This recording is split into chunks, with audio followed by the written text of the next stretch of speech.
एक बार अर्जुन अपनी सखा श्री कृष्ण के साथ वन में विहार रहे थे। अचानक ही अर्जुन के मन में एक प्रश्न आया और उसने जिज्ञासा के साथ श्री कृष्ण की तरफ देखा। श्री कृष्ण ने मुस्कुराते हुए कहा, हे पार्थ, क्या पूछना चाहते हो? पूछो। अर्जुन ने पूछा, हे माधवा, इस पूरे ब्रह्मांड में सबसे बड़ा कौन है?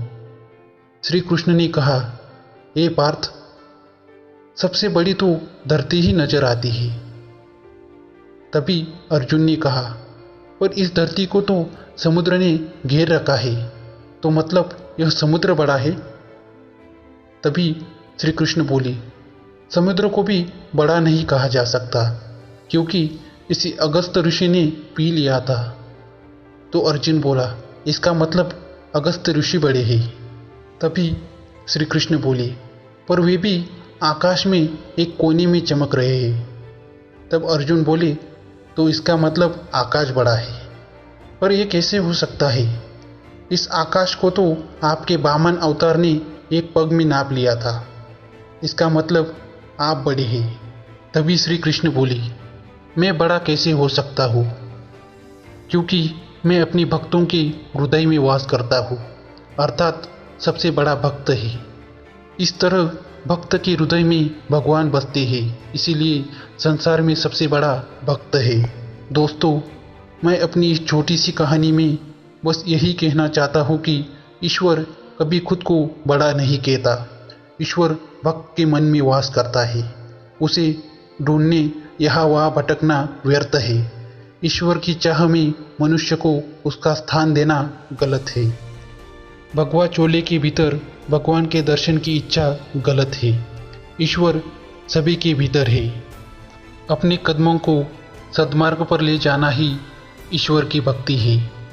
उसकी चाह में खुद को धोखा देना ईश्वर को धोखा देने के बराबर है।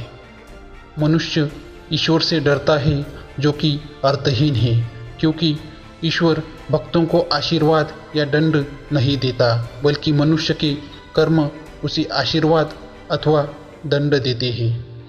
मनुष्य का जीवन उसके कर्मों से तय होता है। ईश्वर मनुष्य का मार्ग नहीं बनता। मनुष्य को अच्छे बुरी का विचार खुद करना होता है। अगर प्रत्येक मनुष्य परहित का विचार करे तो वह कभी गलत नहीं होता। आज के समय में मनुष्य भेड़चाल का हिस्सा होते जा रहा है।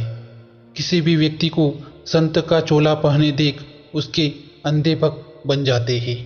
अपने कर्मों का विचार किए बिना उस पाखंडी की बनाई राह को अपना जीवन बना लेते हैं। इस तरह हमारे देश में आए दिन आसाराम और रामपाल जैसे द्रोही सामने आ रहे हैं। इस तरह की सच्चाई सामने आने से कई लाखों लोगों का जीवन आधारहीन हो जाता है और अविश्वास उनके जीवन पर छा जाता है। देश के लिए सभी को जागने की जरूरत है। ईश्वर के रूप को सही तरह से समझें। यह कहानी आपको कैसी लगी, आप हमें कमेंट बॉक्स में ज़रूर लिखें।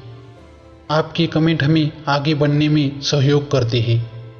अन्य हिंदी कहानियाँ और प्रेरणादायी प्रसंगों के लिए हमारे चैनल पर विजिट करें।